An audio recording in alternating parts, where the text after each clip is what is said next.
Naturu aya. Naturu aya!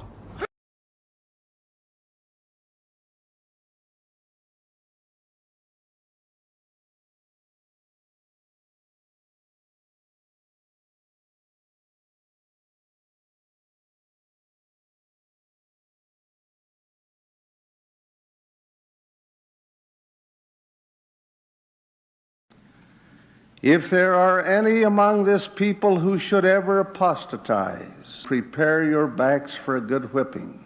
God will not be mocked. Travis Wayne Goodsall. I'm expecting to post this video tomorrow morning. But we'll see. Maybe it'll be a quick one.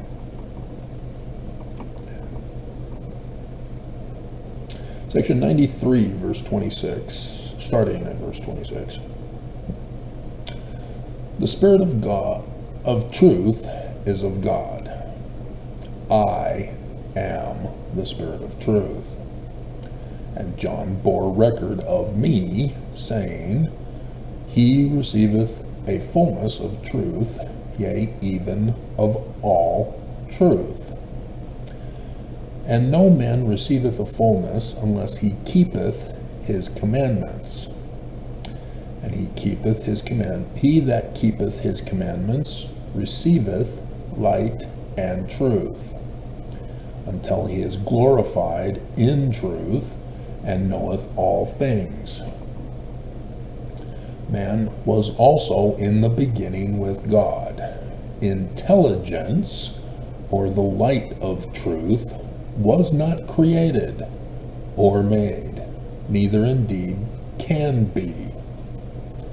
All truth is independent in that sphere in which God has placed it to act for itself, as all intelligence also. Otherwise, there is no existence. Behold, here is the agency of man, and here is the condemnation of man, because that which was from the beginning is plainly manifested unto them, and they receive not the light. And every man whose spirit receiveth not the light is under condemnation. For man is spirit, and the elements are eternal, and the spirit and element, inseparably connected, receive a fullness of joy. And when separated, man cannot receive a fullness of joy. The elements are the tabernacle of God. Yea, man is the tabernacle of God, even temples. And whatsoever temple is defiled, God shall destroy that temple. The glory of God is intelligence, or in other words, light and truth. Light and truth forsake that evil one.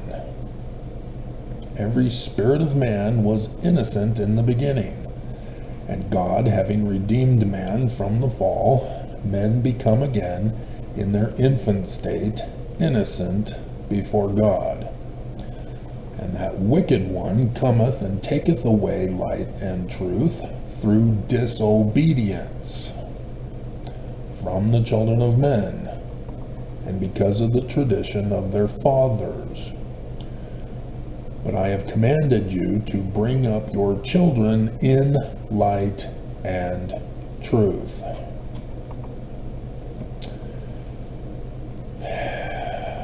And so how was this accomplished? Alma, chapter 32, starting in verse 28. Now we will compare the word unto a seed. Do not cast it out by your unbelief. You need to obey the word to produce the results. If you disobey the word because of your unbelief, you don't gain knowledge of the truth, and thus don't receive light. So, the scripture examples: Noah was told, build a boat. Did he obey? Yes, he built a boat to have it physically manifested, the results of the word. And it was good. And according to the story, he saved his family. Nephi does the same thing. And so when people obey the word, they gain intelligence. And it's line upon line, precept upon precept. Here a little, there a little. If you don't obey the word, you never know what's true. You live your life with spiritual witness feelings of opinionated beliefs, and you know nothing. You are living in darkness and confusion, having only a positive attitude to live a lie.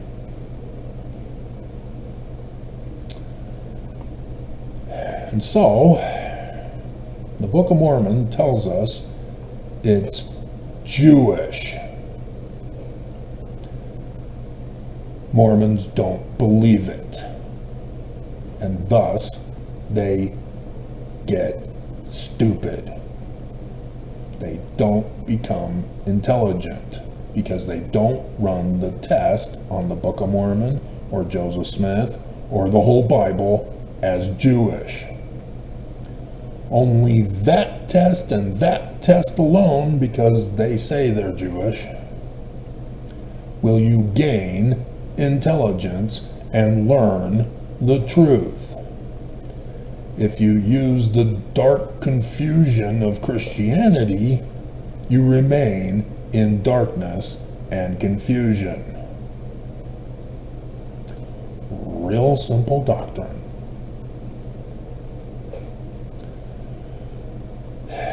And so, in my video, what truth is the LDS Mormon Church covering up with repeated lies?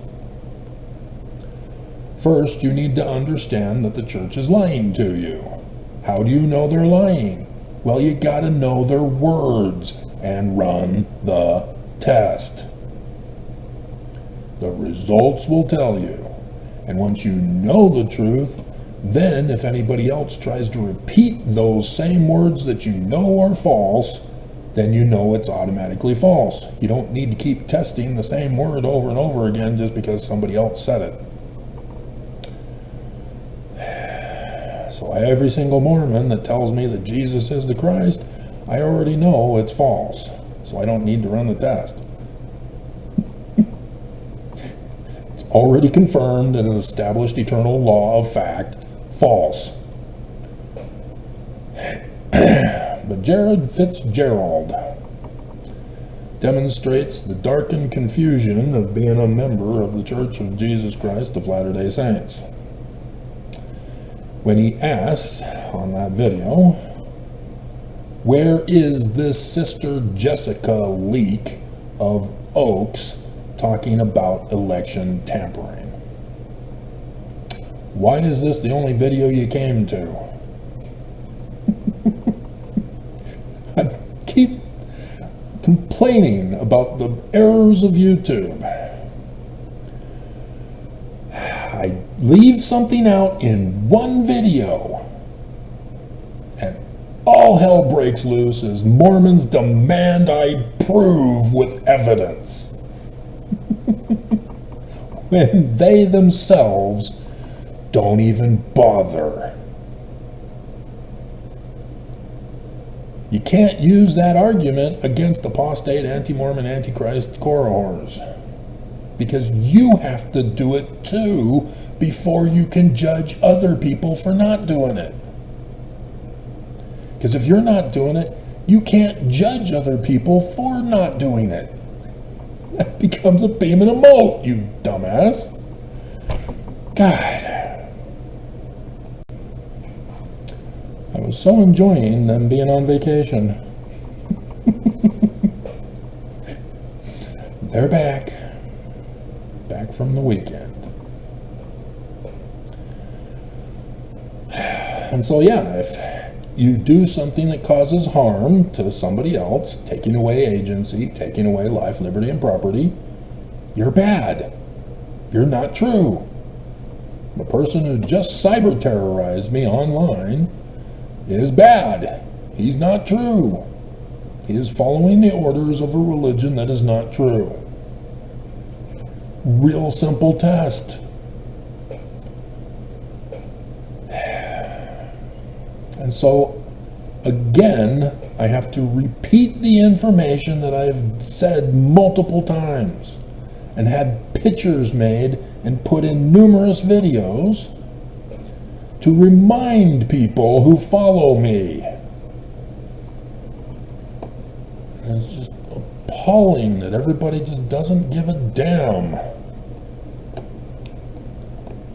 They want the church to be true, and so they don't bother to learn and gain intelligence, to obey the word and run the test.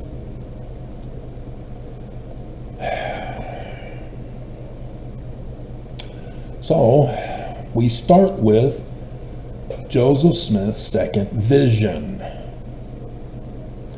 where the messenger appears to Joseph and tells him of the Book of Mormon, and then starts quoting from the Old Testament, except for Acts, which is, he could have done Deuteronomy, that's in the Old Testament. But he adds information to what he brings out and quotes. Joel he quotes, but doesn't add anything, so he just puts in Joel. Isaiah 12, I think, or is it 11? Whatever the Isaiah one, he doesn't add, and so he just puts Isaiah. But the stuff where he adds, he puts out the text with the addition. And so he adds, with the coming of the Book of Mormon, they that come shall burn them, saith the Lord of hosts. Now, if you're a Mormon and you're illiterate and you're disobedient to the word, you believe the Lord is Jesus Christ. Do I need to repeat this again for you? They that come shall burn them, saith the Lord. Do you see that it's not Jesus who is going to cause the burning,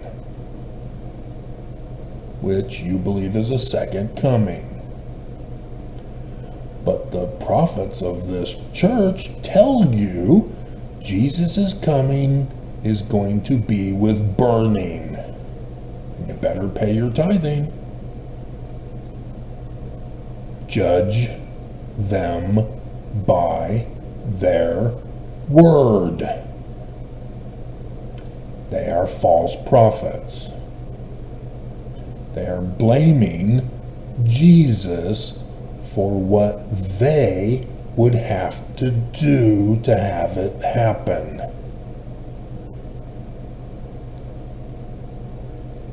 See how vital it is to gain intelligence in this life, so that you don't get conned by the enemy.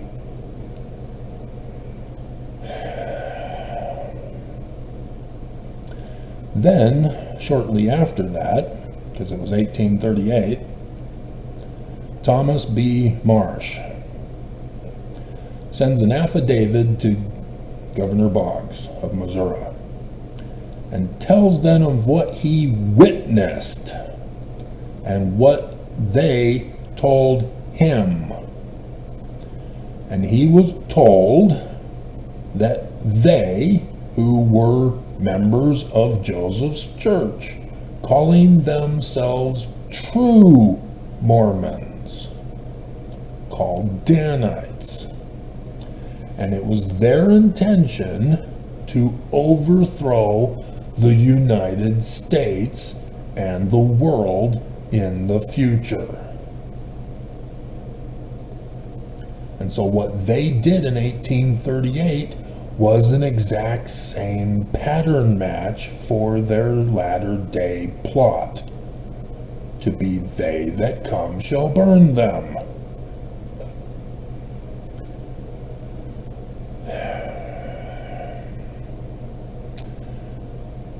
Then you have Joseph Smith, 19 July 1840. Brigham Young didn't publish it because Joseph Smith, talking about the enemy from section 101's parable prophecy, verse 51 of the enemy destroying Mormonism, calls the enemy Brigham Young and his 12.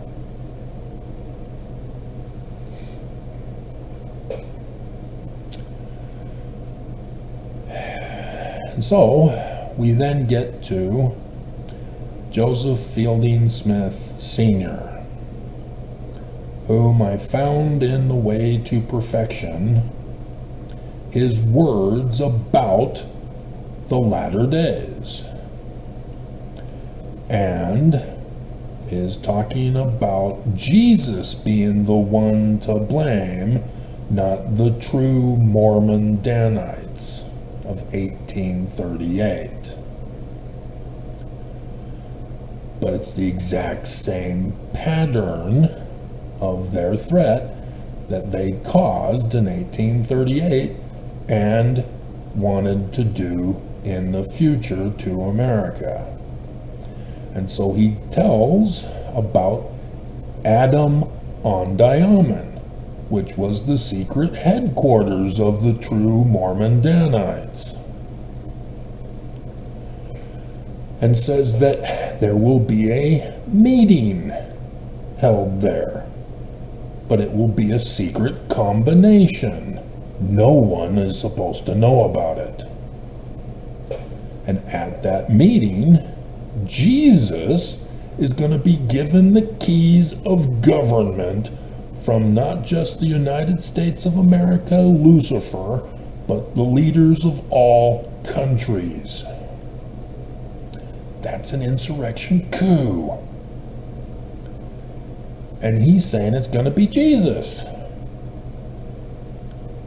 These same Danites are now telling members it's going to be Jesus, just as Joseph told us in 1838's second vision.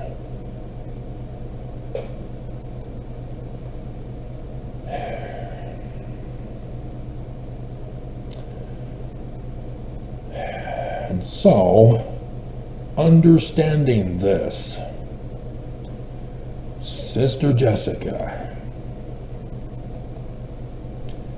leaked her mission president's letter to parents and stake presidents,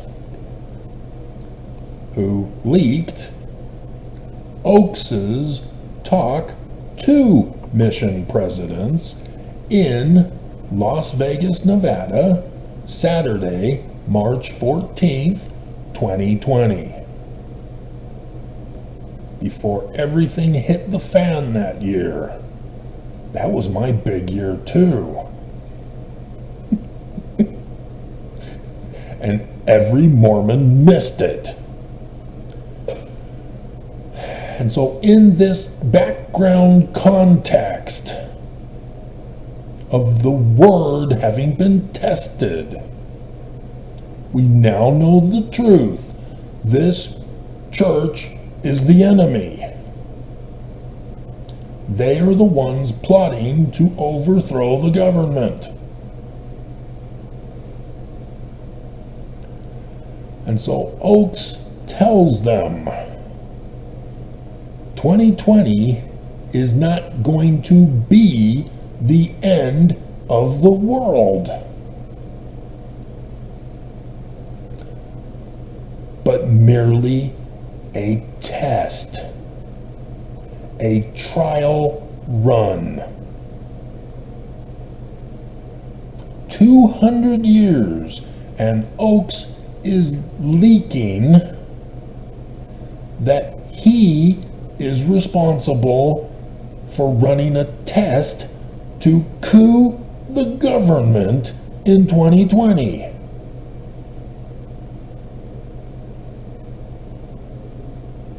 He is confessing to rigging the election for Biden to win so Trump can then do January 6th.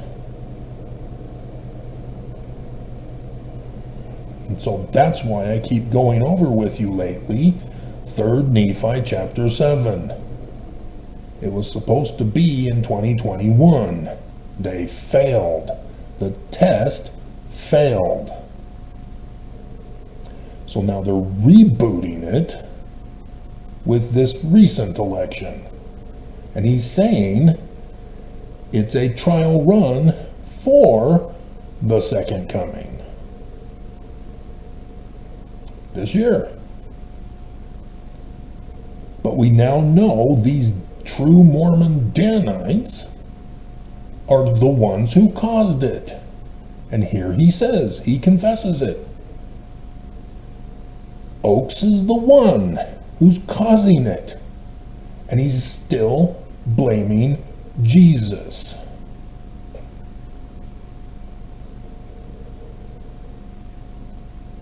He is not taking ownership for what he is responsible for. To deceive Mormons.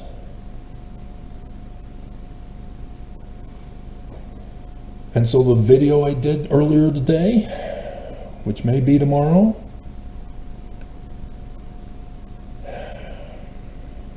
there are Mormons who are getting into a frenzy thinking that Jesus' second coming is coming soon.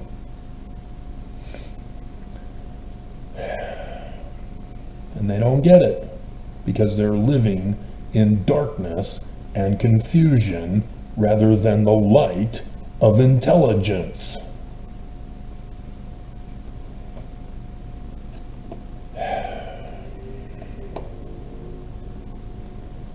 And so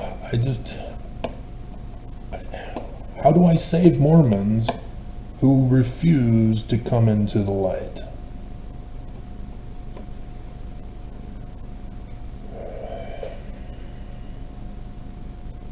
See, Sister Jessica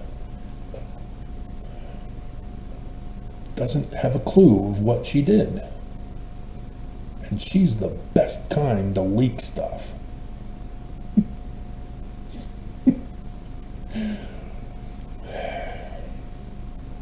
I already ran the test. I already knew the church was in charge of all of what was going on. That's why I had to sue. Remember the Exodus? What are the events of the Exodus? Pharaoh sues in, or Moses sues in Pharaoh's court. Parts the waters.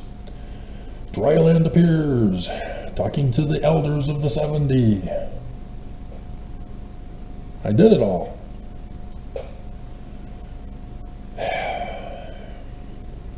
And so that's why you have to know church history. Because that William Morgan incident in Canandaigua, New York, was why we have the Book of Mormon. Why it is warning us of the threat.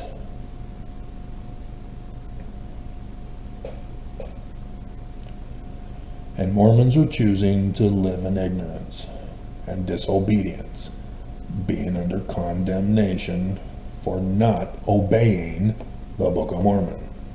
We'll close with that scripture.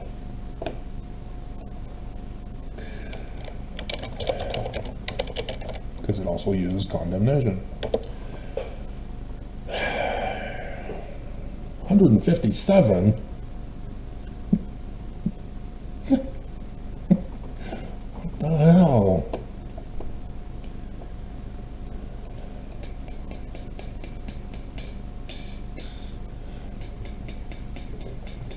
But those who harden their hearts in unbelief and reject it, the Book of Mormon, it shall turn to their own condemnation.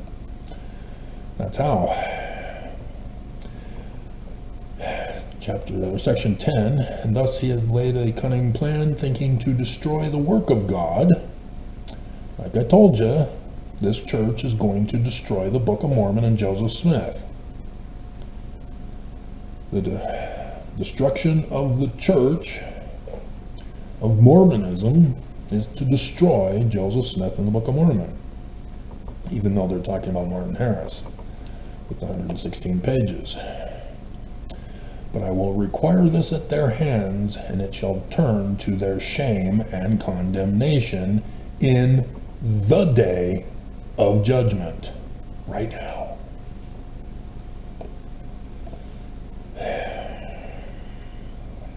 They love darkness rather than light, and their deeds are evil. Therefore, they will not ask of me. They don't believe. You see how intelligence works?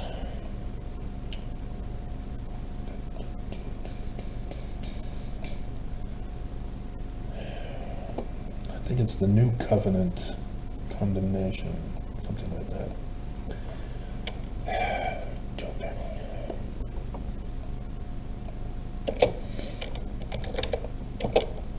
There it is. 84. Yeah, there we go.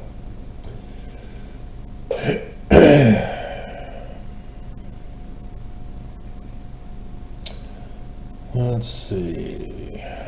Wow, we can put a whole bunch of stuff in here, because he too talks about spirit of light. 45 is where we'll start. For the word of the Lord is truth, and whatsoever is truth is light, and whatsoever is light is spirit, even the Spirit of Jesus Christ. Oh, that's Christian, see? Run the test. And the Spirit giveth light to every man that cometh into the world, and the Spirit enlighteneth every man through the world that hearkeneth to the voice of the Spirit. Obey it, produce the physical results, to judge if it's true or false. And everyone that hearkeneth to the voice of the Spirit cometh unto God, even the Father, and the Father teacheth him of the covenant which he hath renewed and confirmed upon you, which is confirmed upon you for your sakes, not for your sakes only, but for the sake of the whole world. World lieth in sin, and groaneth under darkness, and under the bondage of sin. Sin is not producing the results of the word. They don't believe the word and don't follow it and produce the results. Thus, darkness, sin, evil, wickedness, and crime. And by this you may know that they are under the bondage of sin, because they come not unto me. For whoso cometh not unto me is under the bondage of sin. And whoso receiveth not my voice is not acquainted with my voice, and is not of me. Mormons don't recognize my voice. They don't recognize the voice of Joseph Smith. They don't recognize the voice of all the scriptures. And by this you may know the righteous from the wicked. And Mormons never get it. There are Mormons who think they're going to try to trick me, who think that they can fool me into thinking that they are supporting me, and then they come out and expose that their words are not supporting me. And you get those Mormons who judge me hastily with one video, and the title of the video even. They don't know the truth, and they judge according to their darkness, not their intelligence. Whole world groaneth under sin and darkness even now, and your minds in times past have been darkened because of unbelief. Because you have treated lightly the Book of Mormon,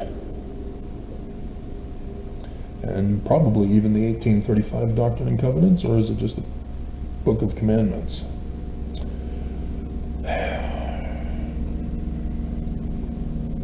1832. No, it's just the Book of Mormon.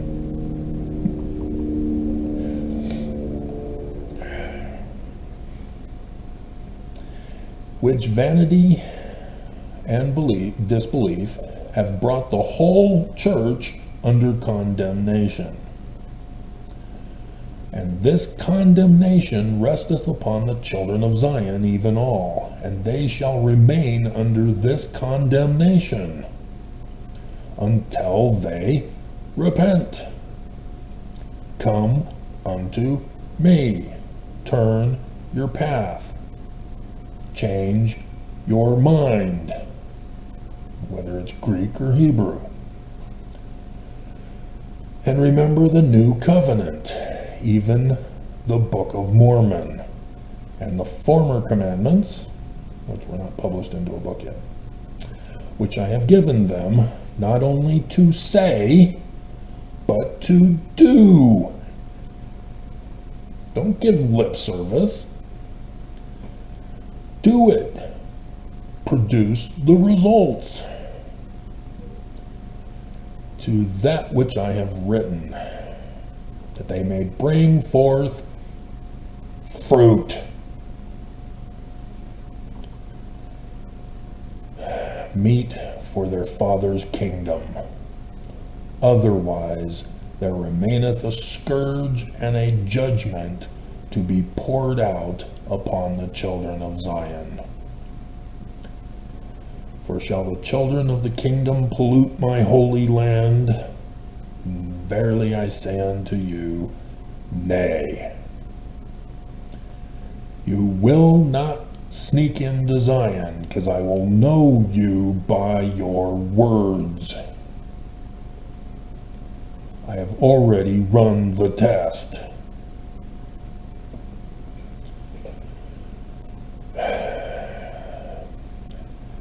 And those who try to sneak in, they're not going to like it. And they will expose themselves by hurting Zion, trying to ruin it, for which they'll be exposed and booted out. The best way I can explain it is Mormon houses typically don't drink coffee, tea, don't smoke, don't do drugs that smoke, because those have a smell. And when somebody who is a smoker enters into a Mormon home where no smoke has ever been,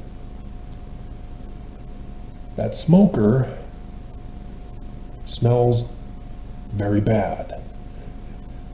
You can smell it.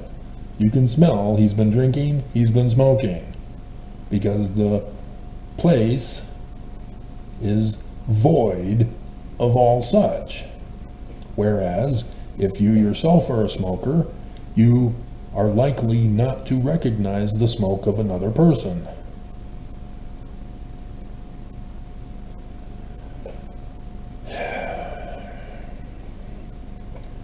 And so it's like this for your mind.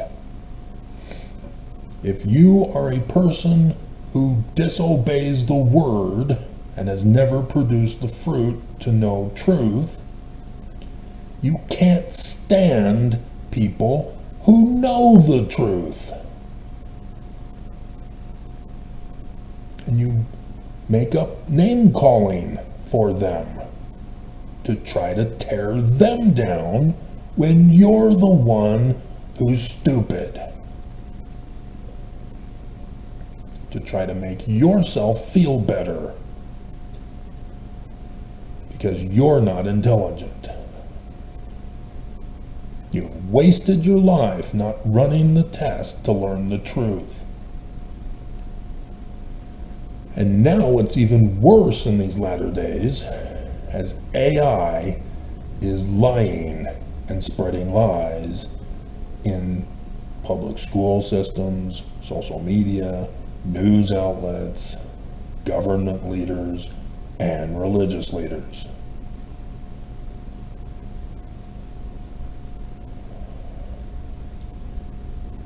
It's getting to the point where we can then judge everything as a lie.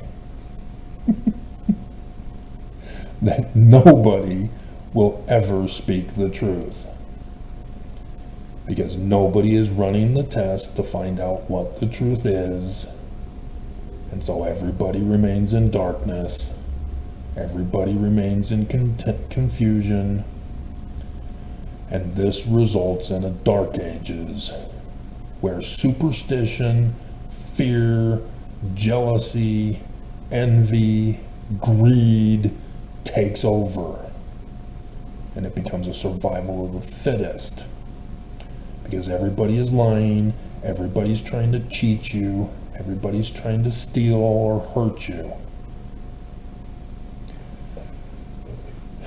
And that's why Zion is necessary in these latter days. So that people can live in a place not only of physical safety, but mental safety, teaching only scientific-based truth.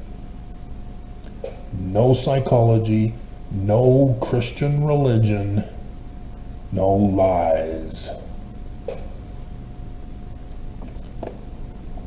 Otherwise, Zion will be polluted and destroyed.